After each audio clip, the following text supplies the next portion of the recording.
Yes.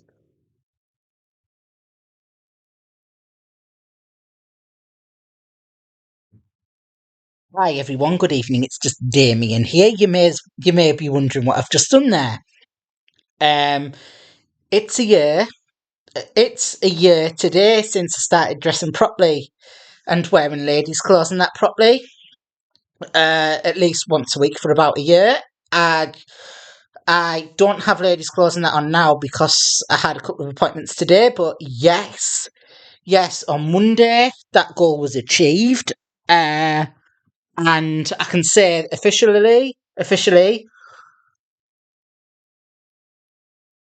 that I I have been dressing for about a year, and it's going to work out on averages and on averages and and averages that it'll be more than that because I went on holiday and that, and I was dressed every night. I was dressed in femme every night, and really enjoyed it. It's been a bit of an uphill journey, an uphill battle, an uphill struggle, but I feel like the gender is under control fully, and the not fully under control, but under control for what I can do now. I've waiting for the mental health referral and some extra support around that. I I had met with my new doctor yesterday, and she is very supportive and very understanding. She was really impressed with the communication therapist reports and understood that I've been misunderstood and that in the past. So that so that so that I have been misunderstood and misrepresented in the past. I have a couple of ideas that I want to work with her on, but she can't bring any ideas or anything fully into place until she gets to know me first. I know that I've been trying to get my driving license back for a couple of years now, and I have been trying to get my license sorted for a couple of years now, due to with the mental health and that kind of thing. The misinterpreting the communication needs as a behavioural or whatever.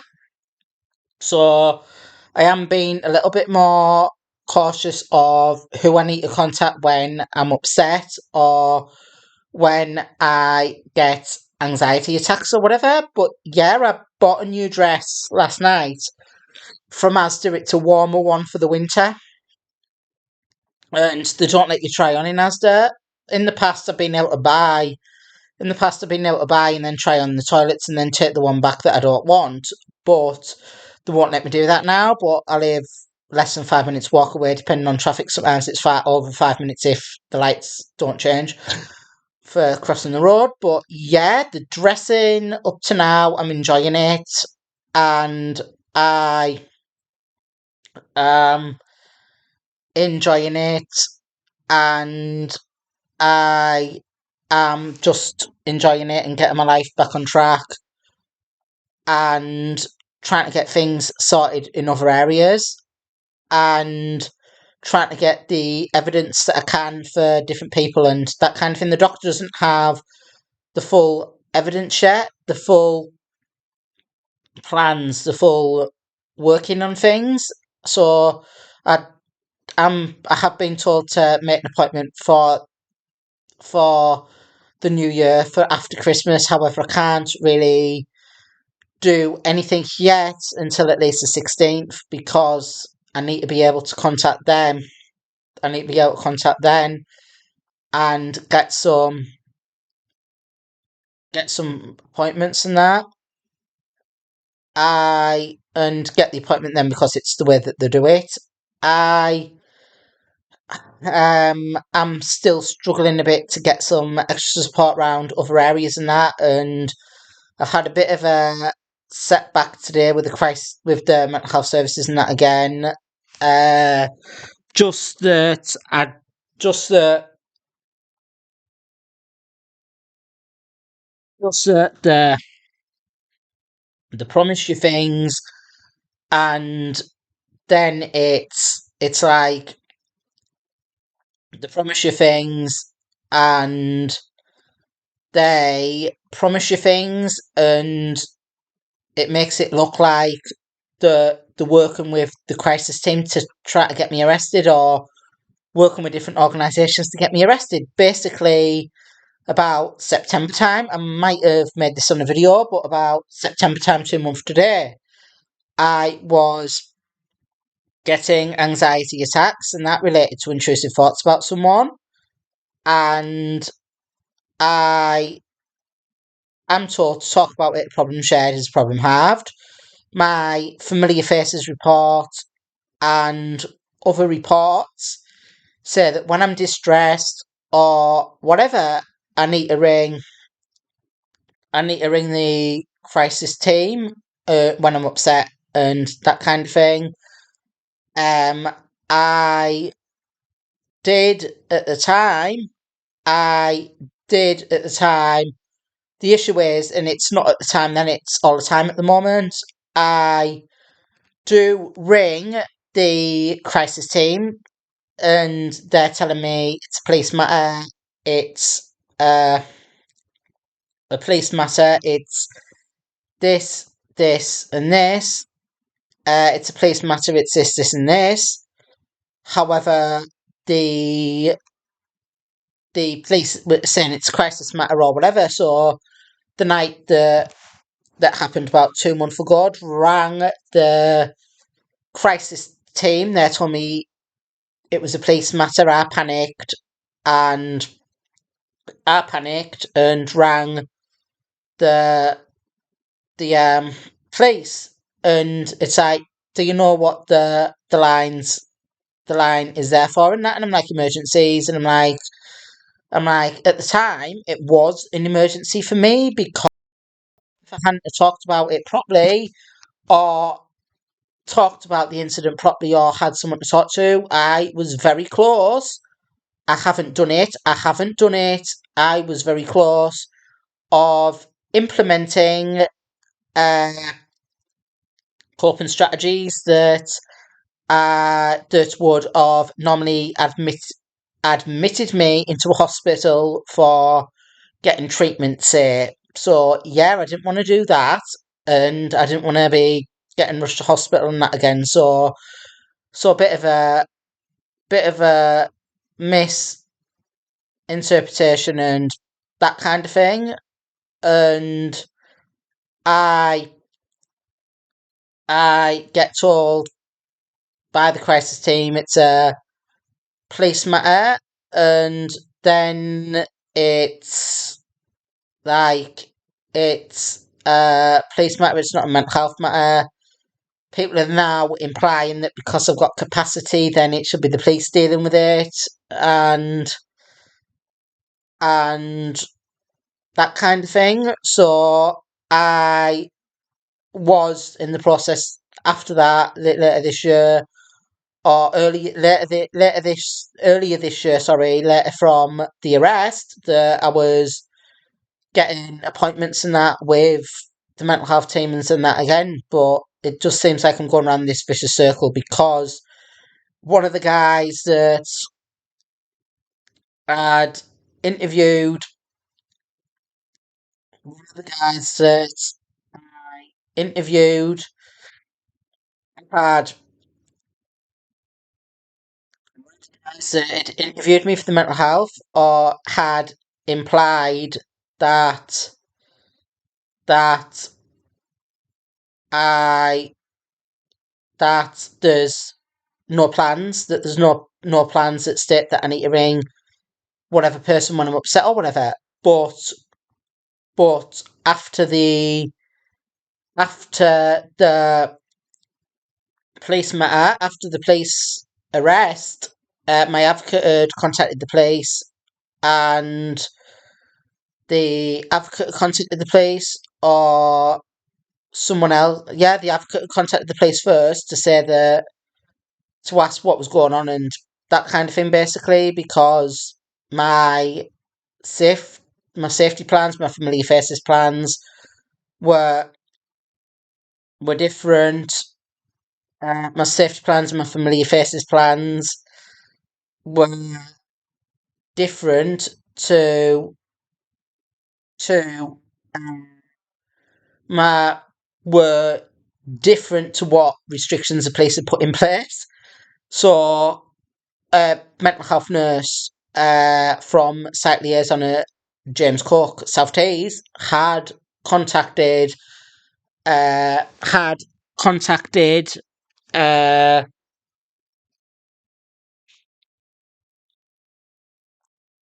one of the sergeants in charge and said that that these restrictions that you're bringing in are contradictory to what you're saying, to contradictory to what my actual plans are.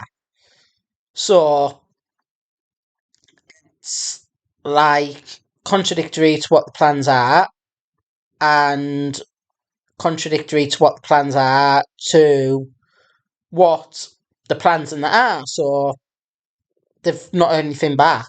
But yeah, I just feel like the police are working together the yeah, with the mental health team and the crisis team to try. I just feel like everyone's working together to try to get me arrested.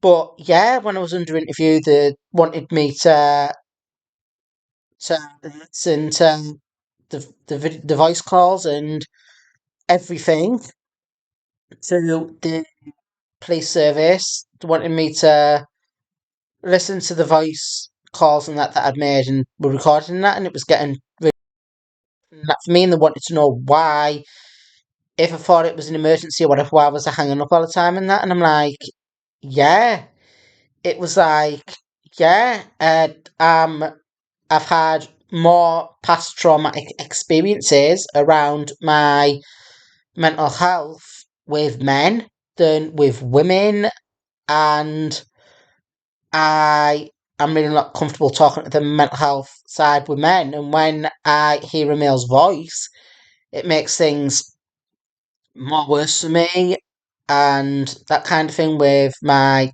anxiety and with my needs. So the police have put me on a contact or connect or checkpoint, I think, just to try to give me some extra support and to try to help work and engage with services again for extra support and that. But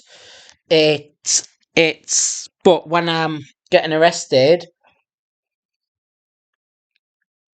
it's but when I'm getting arrested or when I'm getting arrested for the mental health issues and that, the mental health teams don't want to be taking responsibility for it, taking responsibility for giving me the support and that kind of thing. It's like they're telling me in meetings and that, they're like telling me in meetings and that face to face, and that kind of thing, that they want to do this for me, they want to do that for me, but then when it gets brought to the police or whatever, it's totally a different scenario. It's like a different scenario.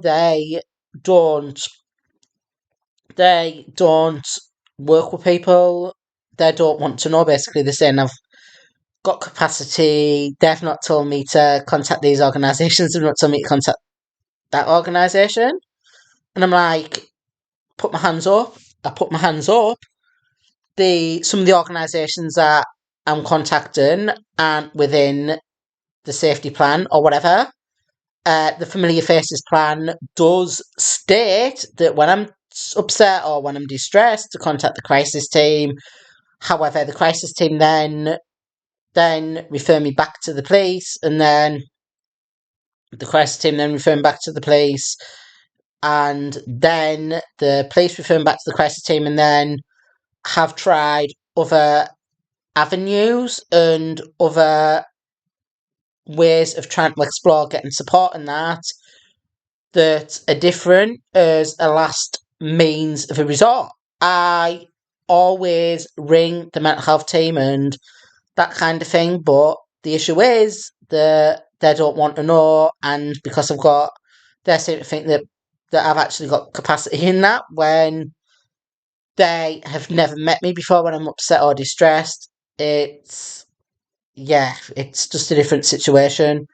But yeah, I'm working on some ideas and that. Hopefully, I've forgot to ask a couple of things. I forgot to ask a couple of things with the doctor and that yesterday, so I just filled an consultation in again today for some extra support and that kind of thing. But yeah, I've got a couple of ideas that I'm working on.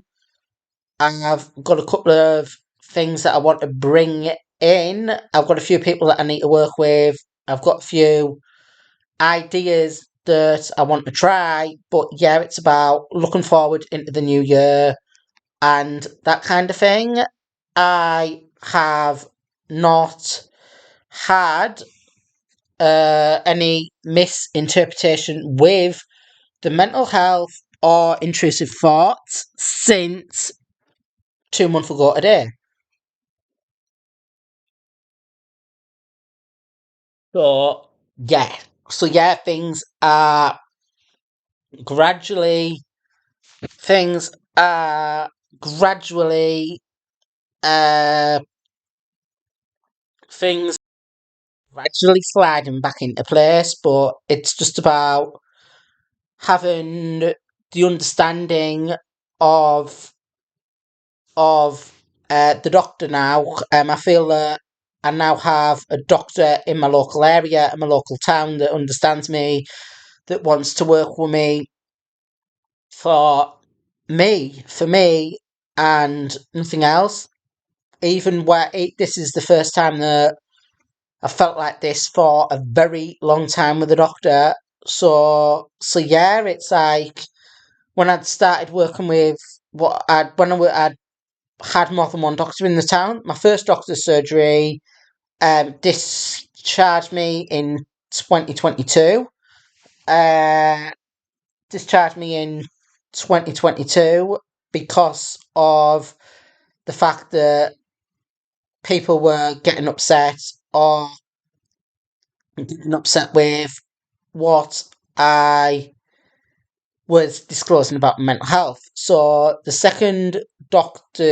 second doctor surgery that I went to, I was I registered with them and explained that there was issues at a previous surgery and that kind of thing, but they wouldn't let me have a female GP.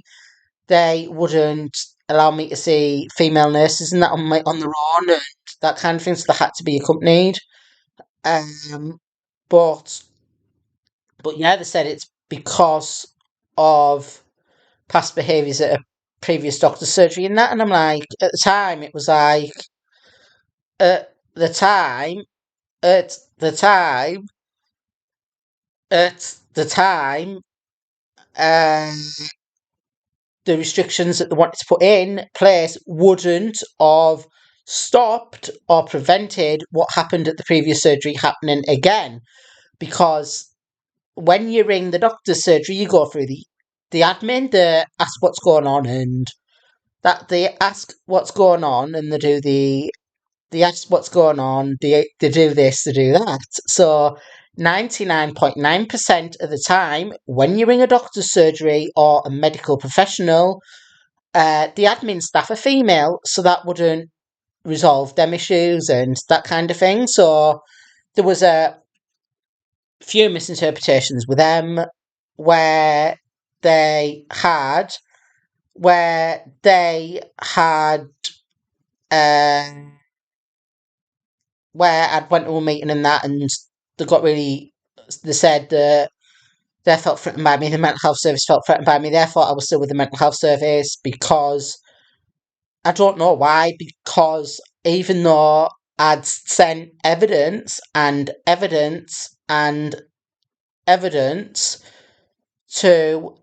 I'd sent the discharge letters more than once, so they still thought I was with the mental health service. But then at the last meeting and that I had with them, they were, even though that I'd improved and that kind of thing, they were trying to bring out, even though that I had improved and that kind of thing, they were like trying to say that they were trying to say that trying to bring out the past and that again, and saying that I will eventually act on intent, or they would they were trying to say that I will eventually act on intent. Then my social worker got involved, they weren't happy about that, and then discharged me for a complete breakdown in communication. Then I'd registered with Denmark Street, and Denmark Street had said that that I'd explained there, sorry, that I'd had issues with the previous doctor's surgery, and I've got a communication therapist report that goes into them details, and to contact my advocate and that, but the issue was that the issue was they the issue was that the issue was that they didn't want to know or whatever, and I was with them 2.5 weeks, and then I got put on a special allocation scheme for violent threatening behaviour. However, my surgery was was my new doctor's surgery then got brought to Hartlepool and that, and I wanted to stay with them until I got the driving licence sorted. But they said, one of the ladies said that I could stay with them for as long as I needed. But the issue was, I then got told by a letter, and then I'd rang up the staff and that, and as well, and spoke to a manager, and they said because I um because I'm not in the catchment area and that I can't do that, and they'd like to apologise. But now I've got another doctor that seems to know stuff, but this doctor's very impressed with my communication therapist report and some other stuff in that as well, and some other stuff in that as well, and some other stuff in that as well. So I feel like things are starting to slide back into place a bit. There's still ups, there's still downs, there's still, life is a roller coaster. You've just got to ride it. But I just need to get out, enjoy myself, be Danielle more often, and that does help with the anxiety and that. But it's like I don't feel that I have to be ashamed or have to be someone that I'm not fitting anymore with medical professionals and that. So that's a bit of a positive, though. I don't feel that I have to hide myself from professionals anymore. So hopefully things can slip back into place again. But yeah, I'm a little bit stressed, a little bit upset with what had happened today and that. But yeah, it was like Monday, went out dressed, had the girls out, went out yesterday, and it's like, yeah, really glad that I've made a year of dressing, doing this, doing that. And I didn't want my dad's uncomfortable with me being dressed, and certain people of the family are. And on Monday, my dad drove past me once, and I'm like, has he seen me in the dress? Has he seen me in the dress? And I'm like, I was walking around with the church really, just to see, just to post a letter off for the vicar because I've started going to church. Just to, it helps me understand that there's people out there with similar issues to me, or there's people out there with problems, and we're not alone. So I went out, posted a letter for the vicar, and then I was waiting for the bus, and I'm like, I wish this bus would hurry up because my dad's going to come back with my mum and he's going to see me dressed. So he did. He did. I didn't speak to him or whatever, but he did. But yeah, it was about to happen sooner or later. But yeah, I have plans. I have plans. I have dreams, goals, aspirations that I'm working on. And if anyone wants to know more about what I need to do and that kind of thing, that'd be great. Thank you. Bye.